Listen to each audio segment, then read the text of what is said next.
অপরাধীদের বন্দী করার জন্য বানানো স্থাপনায় কোনো অপরাধ না করেই বাধ্য হয়ে থাকছেন তারা। সেটি এখন তাদের আশ্রয়স্থল। বলা হচ্ছিল গাজার শত শত ফিলিস্তিনির কথা, যারা ইসরায়েলি বোমা হামলায় নিজেদের শেষ আশ্রয়স্থল হারিয়ে এখন বাধ্য হয়েই থাকছেন কারাগারের অন্ধকার কুঠুরিতে।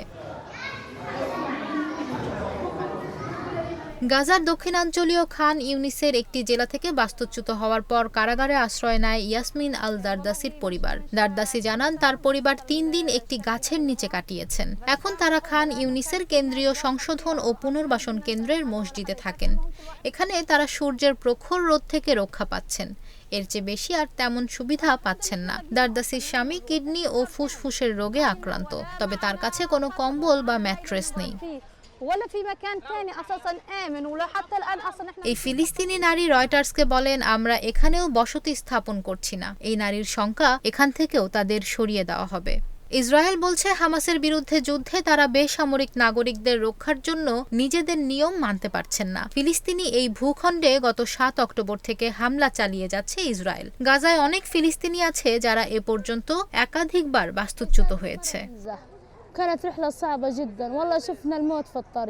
গাজার স্বাস্থ্য মন্ত্রণালয় জানায়, গত ১৩ জুলাই আল মাওয়াসি এলাকায় একটি মানবিক অঞ্চলে ইসরায়েলি বিমান হামলায় কমপক্ষে ৯০ ফিলিস্তিনি নিহত হয়েছে। ইসরায়েল বলছে যে হামাসের সামরিক প্রধান মোহাম্মদ দেইফকে লক্ষ্য করে এ হামলা চালানো হয়।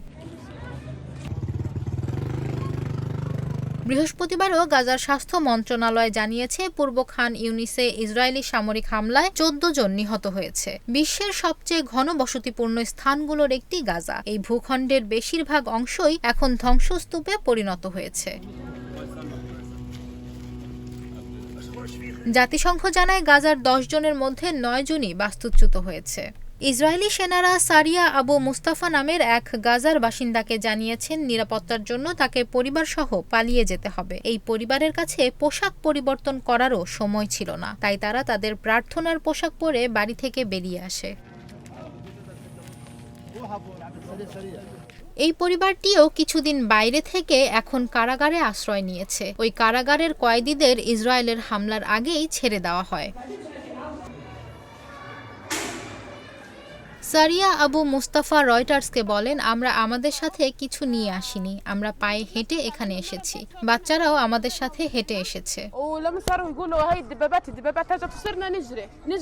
গত ৭ অক্টোবর ইসরায়েলে হামলা চালায় হামাস যোদ্ধারা। এতে ১,২০০ ইসরায়েলি নিহত হন। জিম্মি করে নিয়ে যাওয়া হয় ২৫০ জনের বেশি ইসরায়েলিকে। এ ঘটনার প্রতিশোধ নিতে গাজায় হামলা শুরু করে ইসরায়েল। গত ৯ মাসের বেশি সময় ধরে চলা এ হামলায় ৩৯,০০০-এর বেশি ফিলিস্তিনি নিহত হয়েছে বলে জানিয়েছে গাজার স্বাস্থ্য মন্ত্রণালয়।